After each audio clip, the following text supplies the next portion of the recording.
Hey everybody, Michael here from Night Noon Games, and today we are going to be beginning the adventure that I'm calling the ShadowLost. The ShadowLost is an adventure and a new region, mostly to be used in Shadowdark RPG, and I am solo role-playing my way through it in order to help me flesh it out and put the adventure together.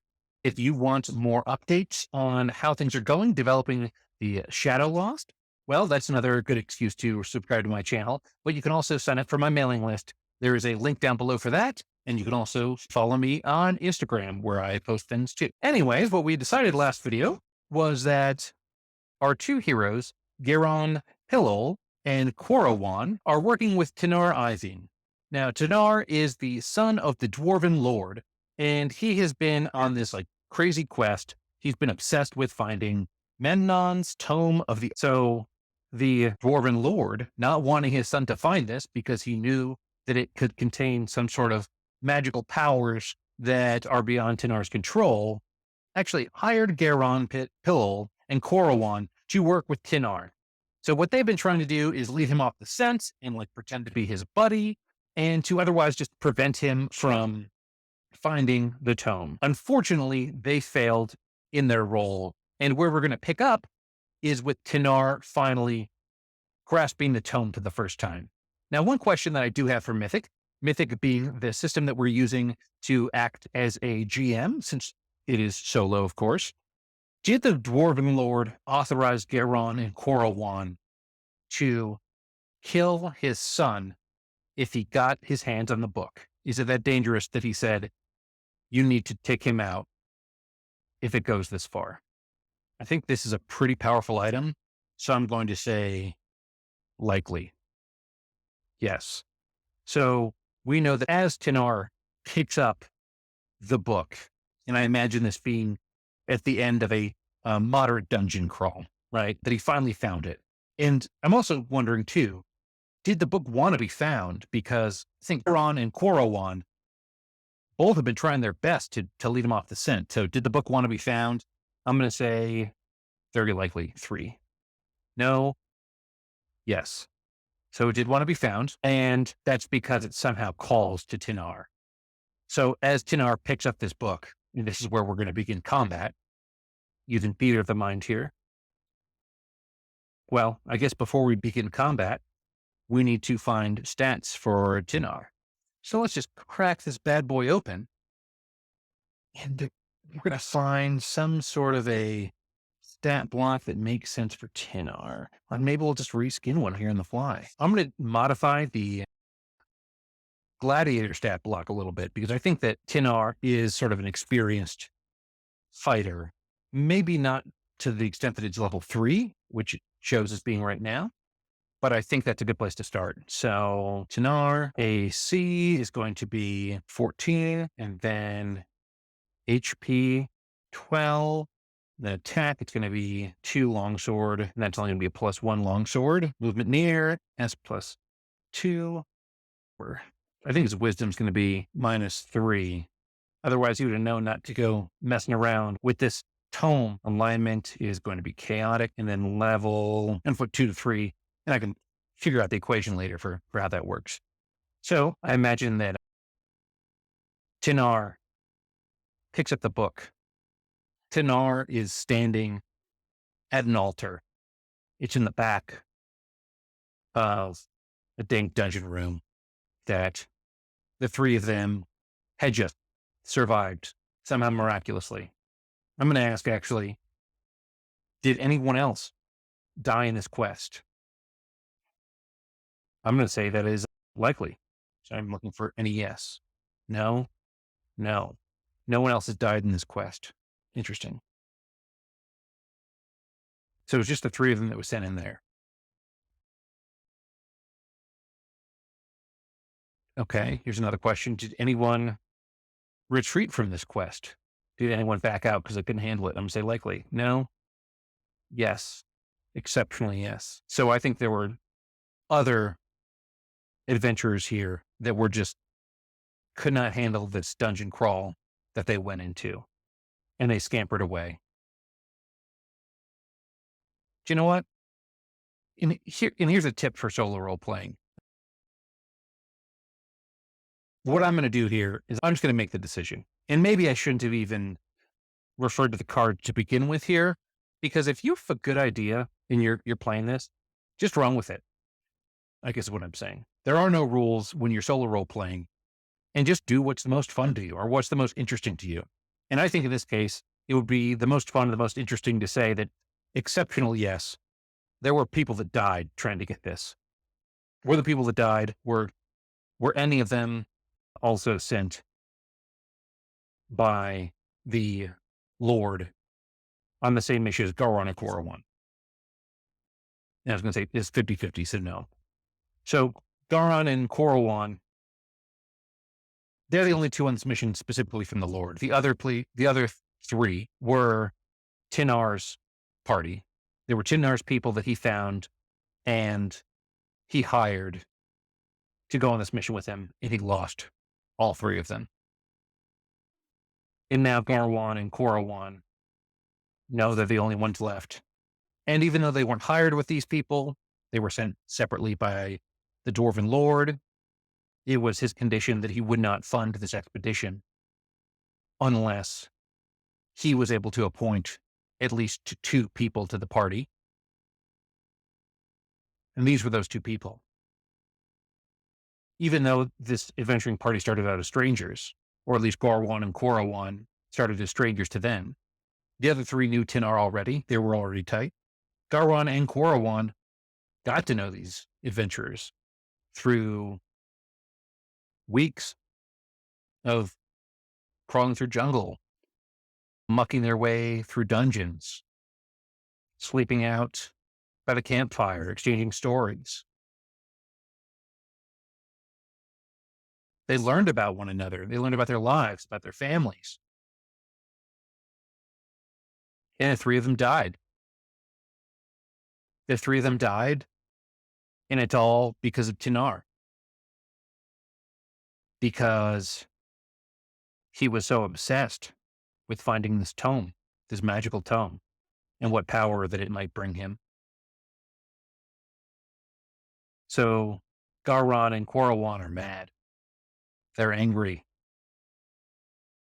And they're angry at Tinnar. And they already know that if it came to this, they were going to have to kill Tinnar. And at first, I think that made them uneasy. But now they've seen that Tinnar's brashness and the fact that he just didn't listen to his father killed these three people. And now Garon and Qurowan, they knowingly look at each other and they think, this kid's got himself killed too. So I'm going to roll for initiative.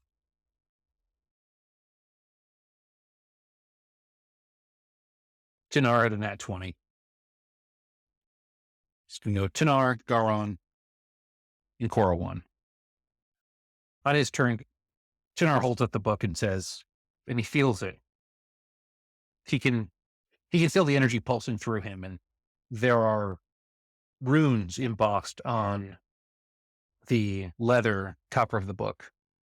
And he feels those runes with his hands. And as he runs his hands across the runes, they begin to glow with an energy.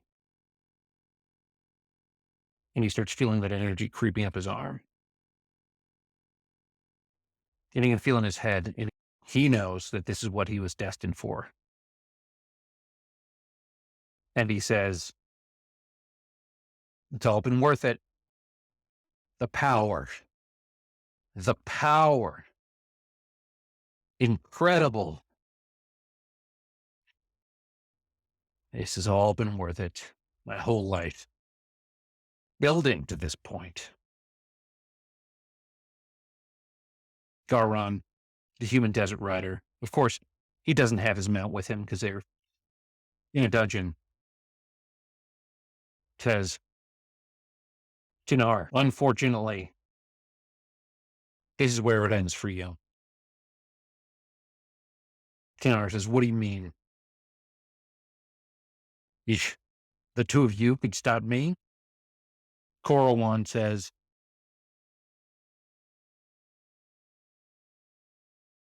we're bound by duty. We're compelled by honor. Not only because your father sent us here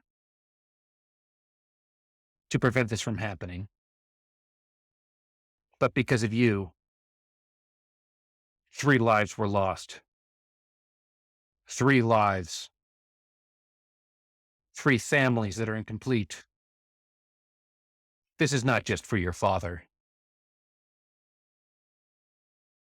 I ask you now, put down the tome and walk away, and your life will be spared. But if you refuse, you would be doing me a great favor. For I yearn to avenge those lives.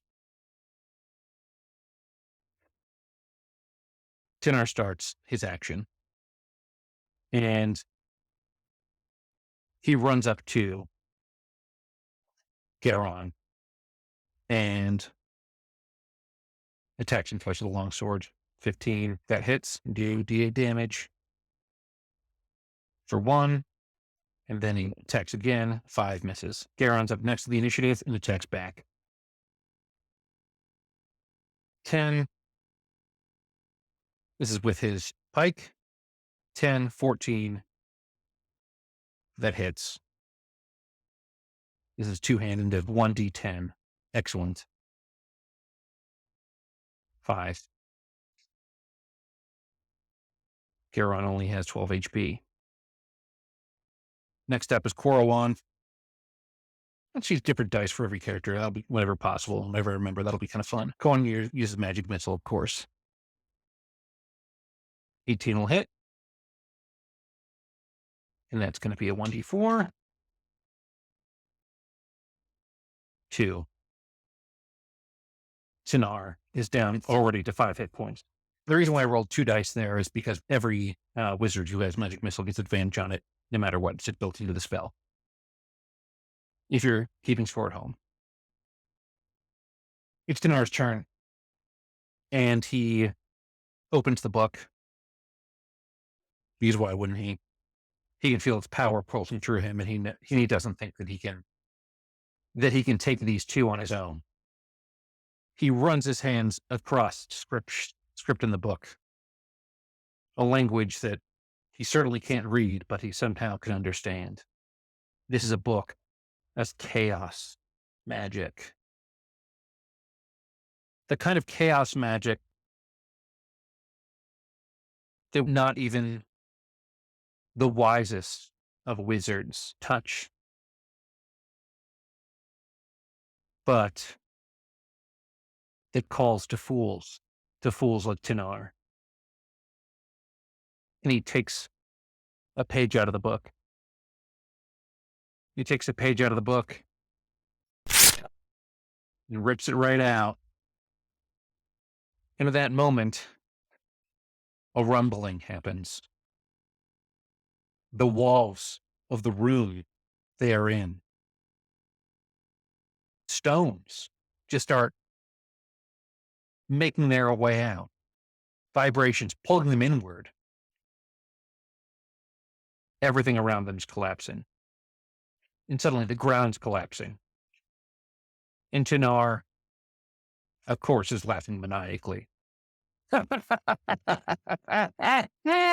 doesn't seem worried. Garon and Qurowan, well, there's nothing they can do as they're submerged to their knees. And then to their waists. And then to their shoulders. And finally, nothing but black.